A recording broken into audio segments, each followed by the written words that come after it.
Hi all, welcome to your YouTube channel Ruchikoottu special. നമുക്കിന്നൊരു refreshing തണ്ണിമത്തൻ juice തയ്യാറാക്കാം. അപ്പോൾ നമ്മളിതിലേക്ക് കുറച്ച് സ്പെഷ്യൽ ഇൻഗ്രീഡിയൻസ് ഒക്കെ ചേർത്ത് വളരെ ടേസ്റ്റി ആയിട്ടാണ് തയ്യാറാക്കുന്നത്. അപ്പോൾ ജ്യൂസ് തയ്യാറാക്കാനായിട്ട് ഞാനിവിടെ ഒരു വലിയ തണ്ണിമത്തൻ എടുത്തു വെച്ചിട്ടുണ്ട്. ഇത് ഏകദേശം ഒരു 3 കിലോയോളം ഉണ്ട്. അപ്പോൾ അതാദ്യം നമുക്കൊന്ന് കട്ട് ചെയ്തെടുക്കാം. നല്ല റെഡ് കളറുള്ള തണ്ണിമത്തനാണ് ജ്യൂസ് ഉണ്ടാക്കാൻ എപ്പോഴും നല്ലത്.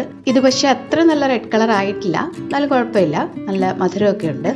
അപ്പോൾ നമ്മൾ തണ്ണിമത്തനെല്ലാം കട്ട് ചെയ്ത് വെച്ചു.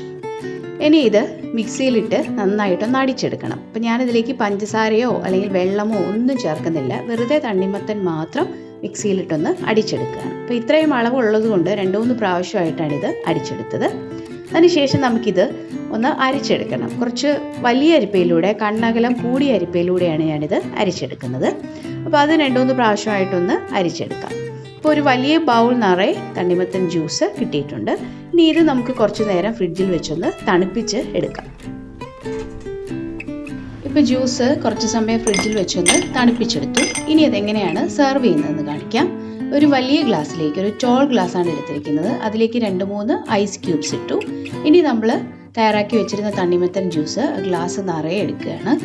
ഇനി ഇതിലേക്ക് ചേർക്കുന്നത് കുറച്ച് നാരങ്ങാ നീരാണ്. അധികം ചേർക്കേണ്ട, ഒരു ചെറിയ സ്പൂണിന് 1 സ്പൂൺ നാരങ്ങാ നീര്, അത് അരിച്ചെടുത്താണ് വെച്ചിരിക്കുന്നത്. മധുരത്തിനായിട്ട് ഇതിലേക്ക് തേനാണ് ചേർക്കുന്നത്. 1 ടേബിൾ സ്പൂൺ തേന് ചേർക്കുന്നു. ഇനി ചേർക്കുന്നത് ചിയാ സീഡ് കുതിർത്തതാണ്, അതും 1 ടേബിൾ സ്പൂണാണ് ചേർക്കുന്നത്. ഇനി ഇത് നമുക്ക് നന്നായിട്ടൊന്ന് മിക്സ് ചെയ്തെടുക്കാം.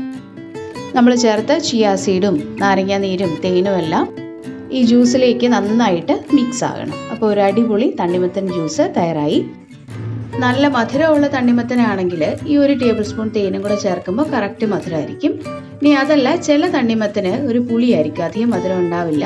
അപ്പോൾ നമ്മൾ 1 ടേബിൾ സ്പൂൺ തേൻ ചേർത്താലും അത്ര മധുരം വരില്ല.